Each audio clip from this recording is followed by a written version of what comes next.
as much as we want our websites to look great, have great features, have pages that share information about us, and so on, the website, in most businesses' case, is not for us. We are not the buyer. We are not the person that's going to be landing on the site and potentially request to do business, book a demo or book a sales call, whatever the action is. This is Right About Now with Ryan Alford, a Radcast Network production. We are the #1 business show on the planet with over 1 million downloads a month. Taking the BS out of business for over 6 years and over 400 episodes. You ready to start snapping necks and cashing checks? Well, it starts right about now. Right about now. What's up, guys? Welcome to Right About Now. We're making it right now. And hey, everybody, we always, especially, clients, we're in the agency world. It's always discussion about how you do better marketing, how you do better B2B marketing. So we decided to go to the expert, Sam Dunning. He's the founder of Breaking B2B. Welcome to the show, Sam. Hey, Ryan. Appreciate you having me on, man. Really looking forward to the conversation and excited to get stuck in. Yes, exactly. And not that, just like my accent gives away that I'm a Southern guy from the States, it's clear you're across the pond a little bit. Where's home, Sam? Yeah, so I'm Southern as well, but Southern in England. So I'm right in the Southwest. For any folks that are familiar with England, I'm near a city called Bristol, probably about 2.5 hours from London, in a little town called Yeovil in Somerset. So that's where we're based. It sounds lovely, Is it as lovely as it sounds? It's good until something like snow happens or torrential rain. So down south in England, we're just not geared up for it. So as soon as something like that happens, everything just shuts down, man. Yeah. We're just like locked in our houses. But apart from that, nice countryside. Hey, it sounds more and more like South Carolina. It's the same way here. We get even a dusting. There's cars wrecking and all the bread in the store is gone. And maybe we have a lot alike in that regard. Yeah. But exactly right, man. Yeah, man, appreciate you joining the show. I have this discussion a lot with our clients, and I'm even guilty of this, as I told you pre-episode. We all toil about our marketing, our website, especially in B2B. And I know you focus a lot on that and a lot of what your company does, but before we kind of get into it, I know we talked about getting into some of the deadly sins of B2B websites. Let's just set the table for everyone, Sam. Let's give everyone your background and a little bit of your career story and trajectory. Yeah, sure, man. I'll try and give you the shorter version. So probably I started off in business-wise. My first job was in the retail world, which is kind of funny because probably about 1.5 years in, I realized that I absolutely hated working in retail. So I worked in a shop called Jessup's. For anyone not familiar with that, selling like camera equipment. So it kind of relates to what I do now, just like yourself. I run a podcast. So that was kind of where my keenness for it came in. So selling like video cameras, SLRs, tripods, anything associated with cameras. But I soon realized that although I love media, I did not like dealing with the general public. I soon learned that I don't know what folks are like in the US, but when you go up to someone and say, "Can I help you there?" or "How are you doing there?" people in the UK just grunt at you and like almost moan at you. They'll swear at you. And probably about 1 year into that role, I was like, I'm really hating this, man. Like I was probably 18 years old. And then my cousin said he was actually recruiting at this web agency. At the time, a company called Web Choice. He said, there's a project management / sales role going. I said, sounds good, man. I'm tired of this. So I took an interview the next day and thought, yep, jacked in that retail job, started working at a web agency, and essentially was like a jack of all trades. So started off kind of project managing websites, doing a few sales calls, learning how to design sites, learning what was involved in digital marketing to start growing businesses. But a quick funny story, one of the first leads, one of the first sales inquiries they ever gave me, I called them up, and this lead came in. I called the guy, and he wanted a web. This is probably about 12 years ago, Ryan. and he wanted a website, no joke, that was pretty much the same spec as LinkedIn. So, quite a small website. Yeah. Brother, I'm joking. Probably the biggest platform you could go. Yeah, exactly. Probably the biggest scope of work for a web project you could even imagine. Did you actually I think I quoted him. Well, this is the even funnier part, or probably not that funny, was I think I quoted him. Because I had no clue at the time about sales, and I was 18, 19, roughly. Now I'm 33. I just said yes to every request on the sales call. I just said yes, having no clue if we could deliver it. And then somehow sold this first ever lead that I took on, but sold it. I couldn't have undersold it anymore. I sold it for like £500, which is probably equivalent of like, I don't know, $700-800. And to do a luckily website. Man, it's insane, right? Yeah. Like even however many years ago that was, like 14 or so years ago, it's still insane. So luckily we started doing like a few designs, and then this guy let us transition it off, like cross it over into other work, because he realized that the spec was too crazy. But luckily this guy was quite friendly and kind of understood that I was new. But as the years went on, I've had other jobs in between, kind of working at web agencies, like nearly joined the army, worked in a call center, worked for a marketing agency, was going to be a paratrooper, none of which worked out. And then I've always kind of been drawn back into the web and SEO world. And I think what kind of resonated with me was the fact that you could use a website as almost like a salesperson in itself, as it's live 24/7, working around the clock. I love the fact that websites can really fuel a business with inquiries, with sales leads, and all that good stuff. And it really can be the heart and soul of the business. And that teamed up with SEO, I talked about quite a lot on episodes and podcasts like this, where you can kind of rank on Google and drive organic traffic. The fact that you can kind of build this site to fuel your sales team really kind of intrigued me. And that's why a lot of what I talk about is geared up around this stuff. And then eventually became a director in my last web business, which I exited. And then recently, start of this year, fired up Breaking B2B, which is a B2B SEO and web agency. And we also run a podcast, which is themed around B2B marketing, where we interview practitioners that are kind of B2B marketers and founders, called Breaking B2B as well. Sounds like, similar journey to a lot of people. You're finding your passions, finding your skill sets, and ultimately, finding fascination and interest in something, and then honing in your skills around that. If I'm summarizing well, Sam, at least that's what I'm hearing. Making a lot of mistakes as well. Let's not forget that. Yeah. Doing a lot of stupid stuff. Like the LinkedIn is just the tip of the iceberg. Like, I've made so many stupid mistakes over the years, man. I'm trying so to many think silly things, but that's where you learn. I could try to imagine specking that out like after the fact, because, on its surface, like if you go even now, I mean, much less 10, 12 years ago, if you go like on the surface, it doesn't look that complicated, like the UI, but it's all the functionality and databases and all the stuff that's behind that you can't see. Yeah, that starts to break down. Probably even for, I'm sure LinkedIn used like some gigantic digital agency, wherever, and spent millions of dollars on it. But at the same time, even like at a small agency, if you're specking that out, that's probably $200 or $300 grand. Oh, easy. Easy. It's like when I've had sales inquiries years ago where folks would say, I just need a website like Google, just a simple one pager like Google. I can pay you $300 and we can get it done. And then I'm just falling off my chair in laughter. Yeah, exactly. Well, you don't know what you don't know.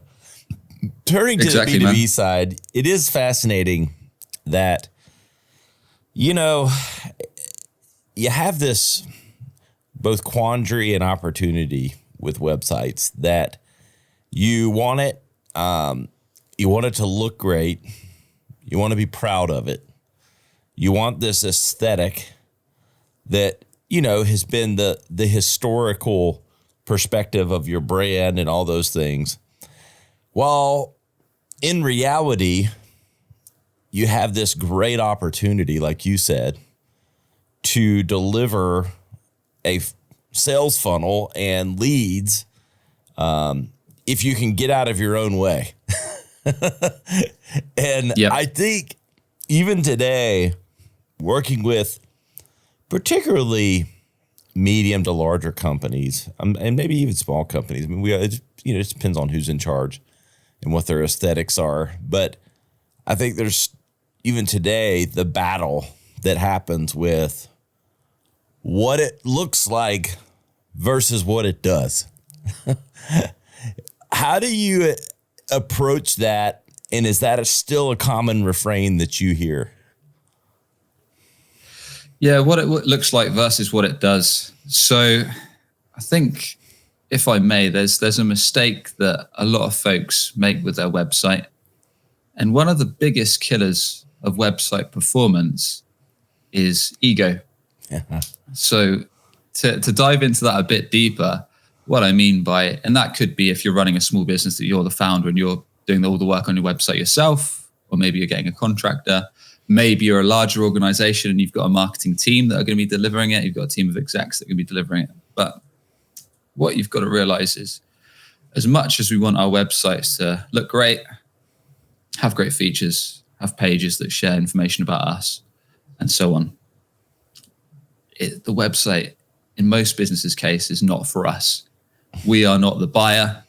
We are not the person that's going to be landing on the site and potentially request to do business, book a demo or book a sales call, whatever the action is. We've probably got a warehouse full of our goods, our services, or if we're a technology business, we've got almost unlimited supply within reason of what we can deliver. So one of the biggest issues is that folks kind of spend all this time designing, building the copy, the content, the messaging, building out the pages, but they do it all for what they think looks good as either the marketing or the founder of the business. The issue with that is, unless you fit your ideal client persona 100%, which is pretty rare, your focus clients, aka the people that you want to inquire on your website or to buy your stuff, are probably not going to resonate with it as well as you think they are. And we're often quite biased, right? And I've made this mistake on my own websites in the past. You become too attached to it.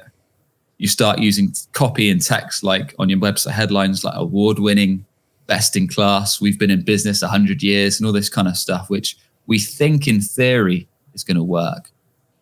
But most of the time, if folks are landing on your website, especially your homepage, which we can dive into the fundamentals in a sec, usually folks want to quickly get an idea of kind of exactly what it is you do, how you're going to help them, and how they can take that next step. Because especially in the times we're in now with AI fast improving, people are time short. So they don't have tons of time to scroll through your website and work out exactly what problems you fix, the value you bring to their life, and how to be able to contact you. So that's a taster into it. For sure. I love the thought, when you started it, this is the first thing you said, ego. We all, think we know what's best and we have what's in our mind.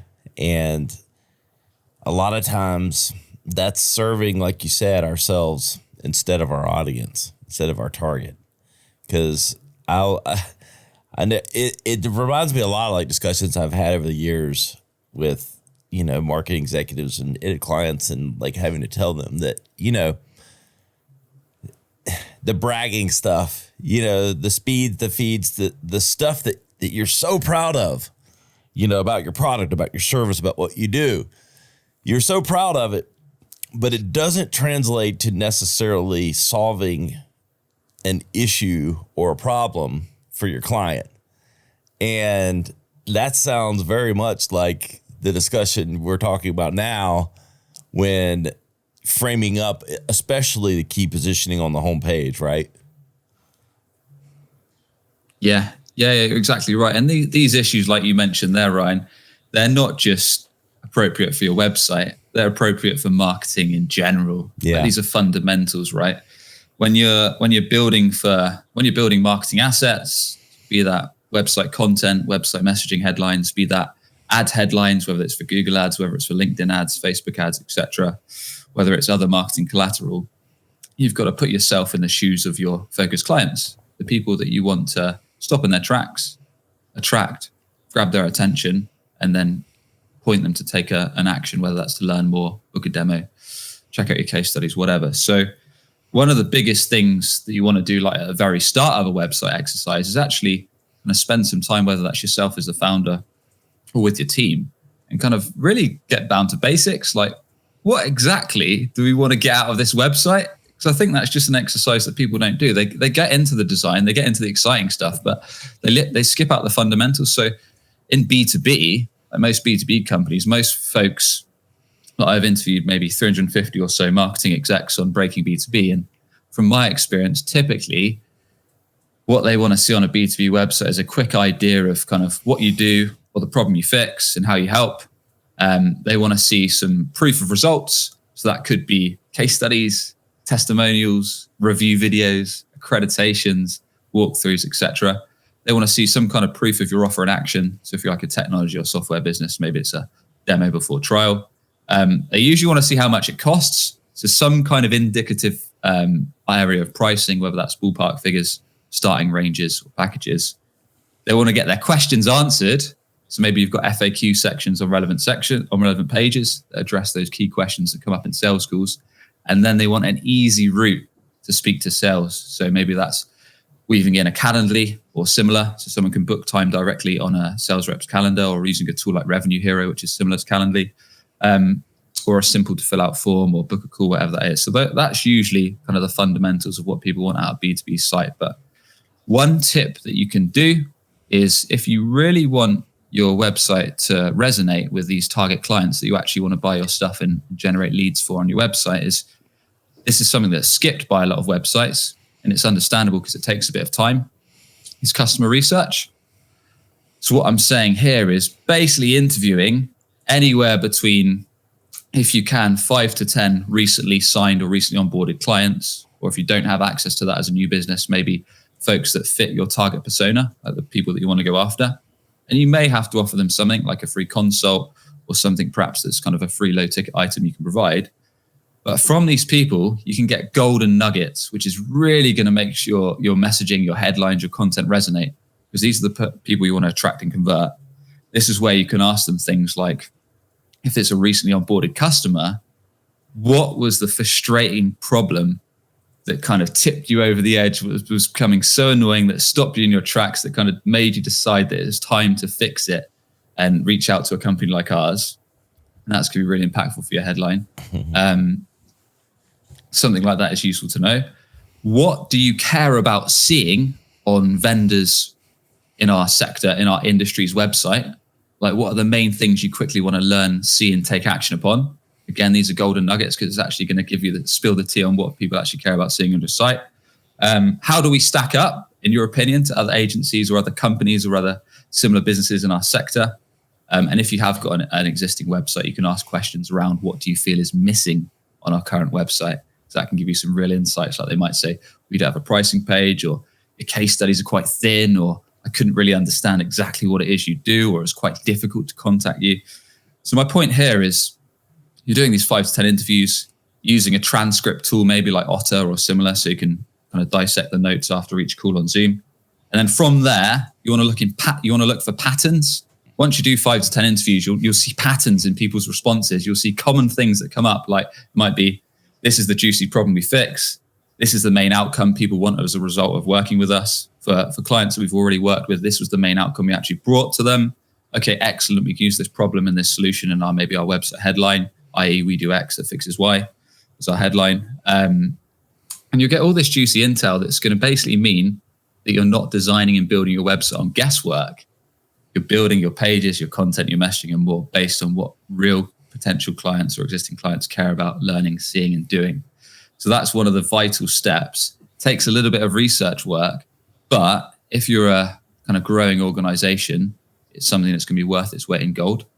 So it just means that your website's going to convert better, in short. Let me ask you a question, Sam. And that is very good practical advice. It makes a lot of sense, like when you're listening.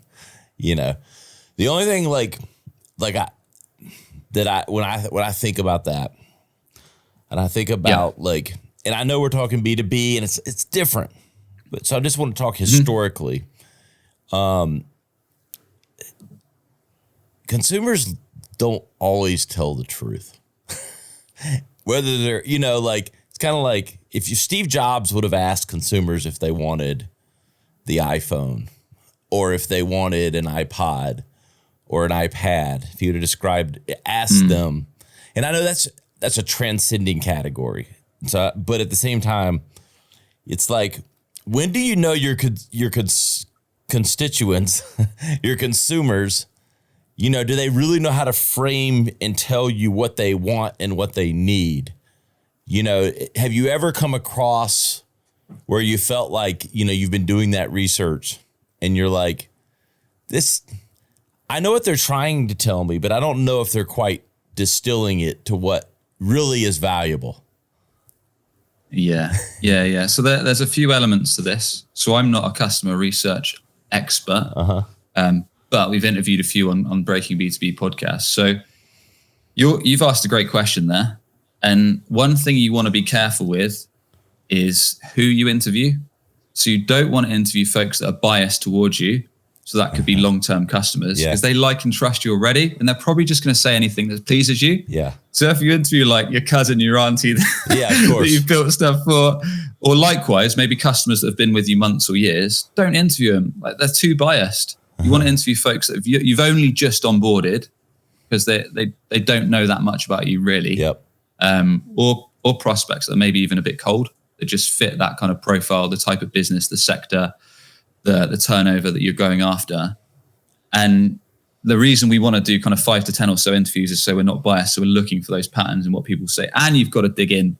So you've got to be willing. So for example, if you said to them, look, what are the main frustrations that might cause you to look at a product or solution like ours? If someone gives you a surface level answer, like, I don't know, maybe revenue is dropping, you'd say something like, well, why is revenue dropping? And that's where they might say, well, we're finding it's taking more and more time for us to deliver this service or to deliver this solution. And then you go, well, what do you mean by that? When they might say something like, let's pretend for a minute we provide accounting software. They might say, well, we're finding that our reps are stuck in Excel sheets for hours each day trying to work out these statistics and these solutions. And you go, okay, so what's that doing to business? Well, all these hours could be used on client work, which would mean that we could turn over stuff much quicker. And that's where you're getting to the root of the problem. So there's a few elements to it, and this could be a huge discussion in itself. But one is interviewing folks that aren't biased. 2 is not being afraid to dig in when you're asking these kind of questions. And thirdly, it's looking for the patterns. So the things that keep coming up, whether it is around the problem you fix, whether it is the value you provide, kind of the solutions and what folks care about, to dig out those golden nuggets that you can then weave into your website messaging, ads messaging, etc. Yeah. I've had this debate with people, and that's a great answer, Sam. I think it makes a lot of sense. And I've had this debate with certain people at a broad level of and I'm using the word, we're talking about B2B consumers here in this context. So, but I'll instead of calling them B2B professionals, we'll just call them the consumers of this discussion. Are consumers, are they problem aware? Do they truly know? It's like, do they know their problem? I have that discussion with people sometimes. Like, I'm not sure they know their problem. Yeah. And then, not always. Yeah. It's like they know there's issues, but they don't know exactly what the problem is. Yeah. Usually as business owners or as marketers in general, when you're doing this kind of stuff, you have to go in with a thesis or an assumption. So you might say, like, for example, like if I give you like a tangible example, like what we've got as a business, we have 3 main problems that we tend to fix. One is you're frustrated when target clients search for your offer or your service. Competitors are constantly ahead of you on Google, kind of stealing traffic or an opportunity. The second is maybe you're getting traffic to the website, but it's failing to convert into a steady flow of inbound leads. Or the third is you've got an agency already, but perhaps you're a bit wary or a bit concerned they're not delivering.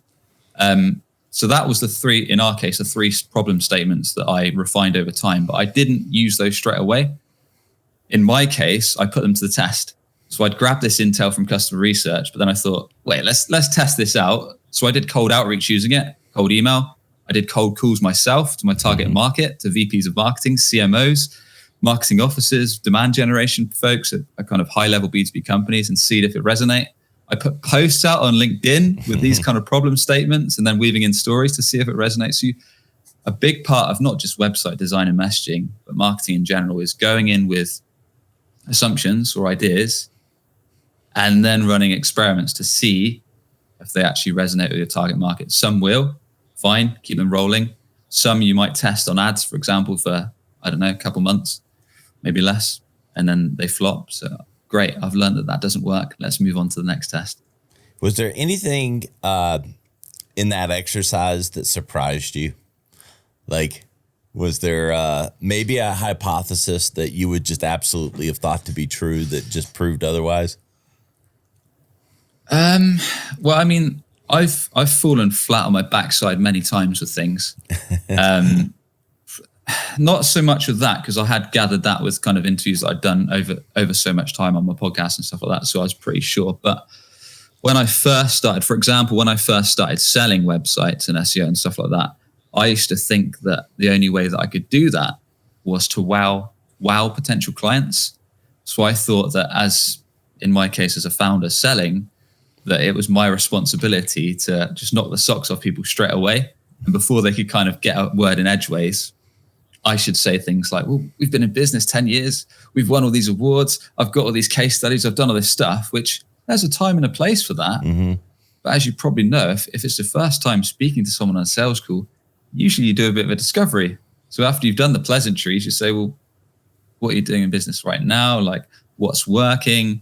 What's not? What's caused you to kind of be open to this conversation? Yeah. How are you tackling this right now? Like, how's it working out for you? What are you struggling with? And then you dig in. Like, a lot of marketing and sales is digging in to understand the prospect's current world, any frustrations they're having, if they're expensive frustrations, and where they're trying to get to.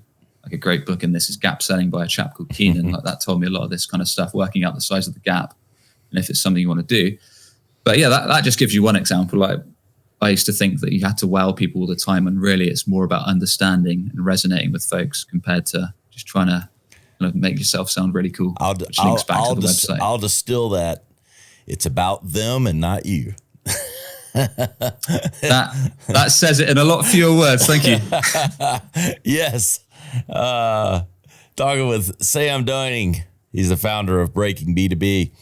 Sam, let's get back to the nitty gritty on B2B websites. I know we've talked about some of the high level fundamentals, but maybe talk about some of those deadly sins and, what is the ideal B2B website? Yeah. Let's dig into kind of a few of the fundamental pages, and then we can tear some of those apart. So we talked a bit about research. We touched a bit about the homepage. So there's a good test that you can run on your website now. So there's a test coined by a chap called, I believe, Donald Miller. Great book called Building a Story Brand. He says you should run something on your homepage, the hero area, which is the banner area before you scroll, called the grunt test. And what that means is, could you stick your homepage in front of a caveman sitting in his cave in caveman times? He fires up his laptop. Someone stuck a laptop in front of him for the first time ever. He's wiping the dust out of his eyes. He sees your homepage, and could he grunt exactly what you do, how it helps him, and how to get in touch within 3 to 5 seconds of firing up that homepage screen on his laptop? If not, then your website's not hitting the mark, and you're potentially losing traffic and potential leads. So you can run that test right now. Like, you could get someone that's never been on your website to check it out. Maybe it's your grandma, maybe it's your friend, maybe it's someone you're connected to on Facebook or LinkedIn. Get 5 to 10 of those people to run that test. Do they quickly know what you do, how it is you help, and how to get in touch? If not, then you need some work on clarifying that message straight away. So that's one killer test on homepage. And then typically what you want to do on the homepage is, after you've got that clear message statement, you then want to weave in some social proof. So that could be clients you work with, logos, accreditations. Maybe then as people scroll through, you talk about the problems you fix, how you fix some of your key solutions, and you have clear call to actions for folks to maybe view more work or book a call or whatever's relevant. But yeah, if we dive into some of the fundamentals of websites, one big sin that I see is page speed. So as I was mentioning earlier, people these days, if they're firing up your website on their laptop, their PC, or their mobile phone, and they're usually time sensitive. So if you're waiting for a site to load, and you want to get some business done and it's taking 3 seconds, 5 seconds, even 10 seconds to load up on their device, then people are going to get frustrated, have a bit of a sour taste in their mouth about your site, and probably head to a competitor that gives them a better experience. And then you've wasted a potential referral, you've wasted ad spend, or however you've guided them to your website. So a quick fix you can do by that is you can go on a tool called Google Page Speed Insights and copy and paste your website URL, and it gives you actionable tips. It will say, look, this is your website speed right now out of 100. Here's some main issues that you can do to improve your website speed, and it gives you some tips straight away. But common culprits we see, a lot of folks these days, websites are built on tools like WordPress. So some of the main suspects of a slow website are things like way too many plugins. Maybe you're trying to embed too many videos on the page. Maybe you're not optimizing your website images. So you've got massive JPEGs that are like several megabytes when you could do WebP-based images. So those kind of things, just trying to put too much content on the page that's perhaps going to take ages to load, too many plugins, or maybe the website platform like WordPress just isn't up to date, which can slow things down. So those are some of the common culprits on that side of things. And then I'll go into a couple more. So one controversial one that a lot of folks, especially in the B2B or the service-based industry space, absolutely hate is sharing pricing on the website. So I used to be in the other camp. I used to think, no, you don't want to share your pricing on your website. Like, you want to generate as many quote unquote leads or inquiries as possible. But after kind of running businesses for many years, and after having to deal with so many inquiries that just simply didn't have budget to work with us, be that for a service or a product, I kind of learned the hard way. So if you're a technology business, like you sell software or software as a service, it's easy to have your typical bracket like tier 1, $25 a month, tier 2, $50 a month, enterprise plan, speak to sales. Where it gets a little bit tricky is where companies that are often more of a bespoke, more of a custom service, that's where they'll push back on me. Mm-hmm. So they might say, well, I can't share pricing, Sam, because everything we do is tailored. And I'll say, that's fine, but surely you have a rough idea, i.e. even on my pages on our website, I'll say like prices start from $3K a month, whether that's for SEO, or prices start from this. Or maybe you have 3 tiers, right? Plan A, typically 3 to 5K. Plan B, 5 to 10. Plan C, enterprise, speak to sales. But one thing is, when you build out a pricing page, you'll notice that it's probably one of your most visited pages on your site, because people want to check how much it costs. The reason it's good is because it will weed out tire kickers. So if you're getting a lot of poor fit inquiries, it'll weed those out. But it can be a really good page to actually build trust. So you can, on the top of your pricing page, share your main plans and price. But then you can weave in some social proof to build trust. So maybe a relevant customer review video, a nice testimonial with a story of problem you fixed, how you helped the customer and the results they gained with their picture and their job title. And then this is the little hack. As you scroll down, you can have an FAQ, frequently asked questions section. But here you have questions that you actually get asked on sales calls and common objections. So for example, on our pages, I literally answer things I get asked on sales calls like, Sam, why is your SEO so expensive compared to other agencies? Isn't Google Ads way quicker compared to waiting for SEO and organic search to take impact? How do you compare to other businesses in your space? Like all these questions I get on sales calls, I address them head on. The reason I do that on the service and pricing pages is because it saves me time on sales calls, and it even speeds up deal cycles. As folks read this, they're more educated, they trust me more for being transparent, and then they're more inclined to do business with us. So those are just a few tips, but there's plenty more. Sam, do you think your prospects spend more or less time than you think on the website? You know, like I have that, debate sometimes, or internally probably more than anything. Like, how much time are they willing to spend here? In like today's age. All depends, right? So in very simple terms, the visitors to your website can be distilled into either warm prospects, warm traffic, or cold traffic. So if they're warm traffic, i.e., let's say someone referred or recommended you, probably not going to see that much. And your website has got to do quite a lot wrong to deter that prospect from getting in touch with you, like booking a call or whatever. Yes. But it can be done. So for example, if you make some of those deadly sins, like someone recommends you, but then they go onto your website and they think it takes ages to load, doesn't work very well on my smartphone, the design resembles that of a potato, and I'm trying to click onto pages, they're just taking ages. I can't see any results, any testimonials, any examples of work. Can't check the price. Someone's going to get frustrated. You can even drop off warm leads. And they might not spend that much time. All they want to do is validate you, check that they can trust you before they get in touch. But then if we flip it to the other end of the spectrum, Ryan, cold traffic, maybe there's someone that's come in from an ad, maybe they found your blog post on Google. That's when your website needs to work a heck of a lot harder. This is the first time someone's ever stumbled on your website.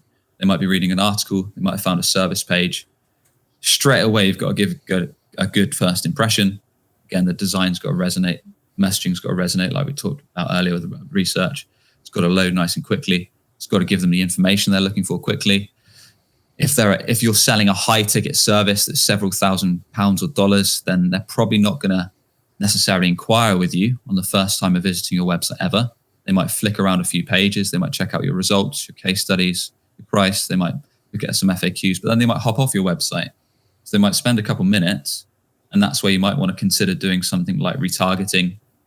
So running retargeting ads to channels they hang out on, whether that's Facebook retargeting, LinkedIn retargeting, etc. Because not everyone's going to visit your, going to inquire on your website for the first time. So that's kind of how you can split those two types of traffic. And you'll see with cold traffic, your site's got to work a lot harder compared to kind of warmer prospects that are referred in. Yeah, it's true.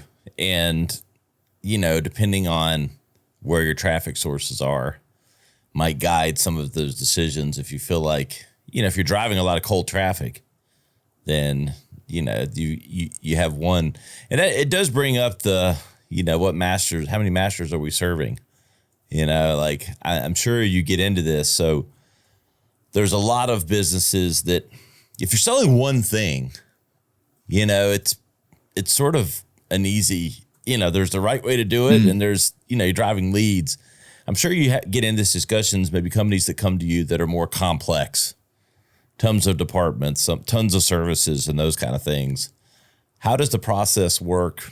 I mean, how do you have those discussions with those more complex businesses? Yeah. That's where websites get more in depth, when companies have tons of services, especially in the software space. If they're kind of well-established, massive enterprise level companies where they've got perhaps businesses they've acquired, they've got all these different tools in their tool set, all these different software as a service offerings. That's where it gets complex. And that's where websites can even attract, like you said, tons of different personas. So there might be one kit of software, but they're having options that sell to marketing execs, that sales execs, to operations, to HR. And that's where, again, the research is fundamental, because you've got to know all those personas. You've got to know the problems they care about, the expensive problems. You've got to know their goals, jobs they want to get done, and the end results they care about. And you've got to consider a lot of stuff on this website. You've got to consider all the main service pages that they might potentially want to see. You've perhaps got to consider how this website is going to rank on Google search, so organic search from an SEO, search engine optimization play, and how it's mapped out from that sense. You've got to consider that there might be colder, kind of medium level, warmer traffic, and what we want folks to do when they land on your site. So we want to give them a clear idea of kind of what we're doing, how we're helping. Maybe if we're providing a high ticket service, then initially we want folks to sign up to a lead magnet. So maybe download a guide, or we want to point them to our podcast. We want to get them to check out our email list. So it's so much of this is understanding those persona, understanding those actions we want people to take, understanding what the route to market is, i.e. what different marketing channels are we going to be driving to this website, whether that's SEO, whether that's Google ads, whether that's kind of social ads, which are going to be less higher intent because people are browsing social, whether that's email, referrals, etc. What pages we're driving people to. So a lot of this, like you'll see from what I'm saying, is just getting back to those basics and understanding who we're targeting, where we're bringing them in for, what's going to resonate with them, and what kind of actions we want them to take. And there's no long or simple answer. A lot of it involves a lot of it involves a lot of planning out, researching and designing, and then building and then testing over time, right? It sells. You should think of your website as almost a living thing, because there's always things that you can measure with your analytics, like the traffic. conversion rates, session time, how long people spend on it. There's always things you can do from that side of things and analytical. You can always be talking to prospects to learn what they like, what they think could be improved, etc. So there's always edits that you can be making to your site as well, from a content standpoint, design, page standpoint, and so on. I think this is all, as you were talking and I was thinking through it, like distilling this into the opportunity or the challenge, depending on how you want to look at it. When you think about websites versus landing pages, and so that's a lot of the challenge, because you think about a website, and I always, the classical sense, thought of it as the brochure for the brand, in a way. Your digital brand, your digital brochure. But the promise and the opportunity of digital marketing, ads, content, LinkedIn ads, Facebook ads, YouTube ads, wherever, or programmatic, wherever your B2B ads might be, keeping this B2B focused. The landing page for that ad needs to quickly pay off and get to a lead ultimately. Mm-hmm. And I think that's some of the fundamental challenge and then you get into SEO and thinking about, how to rank for keywords. Well, if you've got a brochure type site, lots of copy, lots of opportunity to bring to life keywords on page, off page, all those things. I think that's the challenge in my mind, I think, for companies and even myself in thinking through landing page versus website brochure information. Yeah. How would we distill that for our audience? that dichotomy. I'd even throw one more in the mix as well. I'd say, like I always say, if you're a brand new company and perhaps you're bootstrapped, like you've got very limited cash, I actually would say don't worry about kind of research, all that stuff I've talked about, until you're more evolved and you've got a good flow of revenue and cash flow. I'd encourage you to do a more simplified website. Yeah, true, like landing pages. Yeah, exactly. It might be a landing page, might be 3 to 5 pages, just homepage, services, results, contact, that kind of stuff. But to your point, for a landing page, I think landing pages are great if you've got one specific offer, one specific action you want folks to take. So if you're sending traffic from, I don't know, Facebook ads, whatever, and your one action you want them to take is to download a guide, a playbook, or watch a video, or maybe even a low ticket investment, like $50 for this thing, it ain't going to work on something that's high ticket because it's their first time encountering you from the ad. So it's got to be a low ask. Mm-hmm. And that page has got to work super hard. It's got to kind of build trust, share results, all that good stuff. If it's a one single offer, landing pages are great. They can guide people to download that guide, download that playbook, sign up, invest in a low ticket offer, fine. And then you can email them over time. They join your list. You can remarket to them, and then you might be able to push them into higher ticket offers over time. But especially in business to business, B2B marketing, nothing's ever that simple. When you're in high ticket offers, when the service that you're providing is maybe several grand a month or high tens of thousands a year, people don't just go onto your website once and inquire or buy. It's just not that simple. I'll give you an example. Someone recently came through our website, and we have a field on our calendar booking form called "For How Did You Hear About Us?" They said LinkedIn. On the sales call a couple of days later, I said, "Oh, hey man, like how's it going? What was your route to stumbling upon us today? Was it LinkedIn?" He said, "Oh no, man, I listened to your podcast for like 6 months. Then I connected with you on LinkedIn. Then I saw your content. Then I trusted that you could deliver. Listened to a few more episodes. Hopped over to your YouTube channel, and eventually reached out." Oh, like B2B buying journey. Or high ticket buying is messy as anything, man. So landing pages just won't work for that kind of stuff, right? Yep. They're going to jump onto a bunch of channels, and your website is one piece of the puzzle. Your Google ranking might be another piece. LinkedIn might be another piece. Facebook might be another piece. Your podcast. So they're all assets, right? They're all distribution channels that feed into it. Landing pages have their place, but if you're selling higher ticket stuff, it's just not that simple. Yeah. It's like the customer journey for B2B. It's fun. There's a great discussion around that. And again, asking the customer, it's like, it gets dangerous because, and what's funny to me is you'll hear all of that, like what you just described. And then when you get underneath it, hey, my buddy Fred said you guys are awesome. Like they did all of that, but it started with, cousin Fred at the grocery store line or whatever.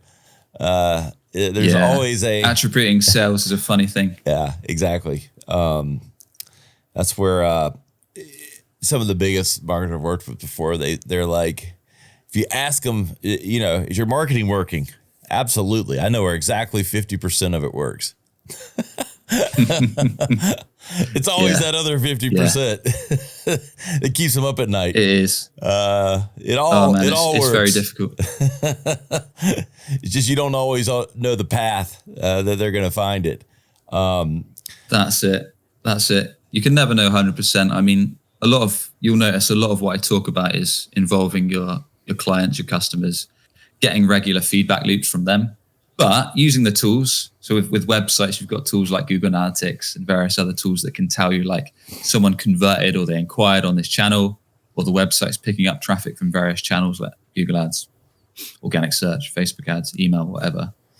Then you can use forms on your website for how did you hear about us, make them fill out that form. Then you can ask them on sales calls, and you can constantly do a feedback loop. So you can make informed decisions based on all those different channels and putting all those different pieces of data together.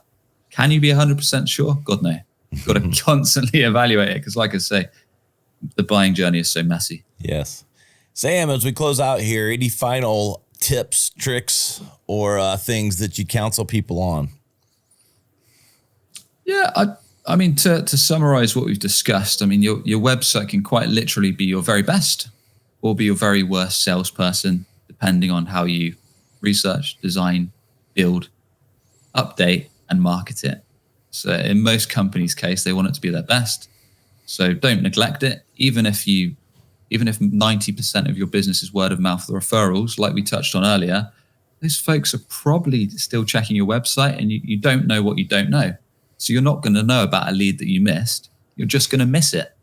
So if that website isn't hitting the mark, like it's taking ages to load, it's not presenting the information they care about seeing, it's not building confidence with results, not sharing the key piece of information they need, you're losing leads, losing potential business that you didn't even know was coming through the door, and your competitors are getting a free lunch.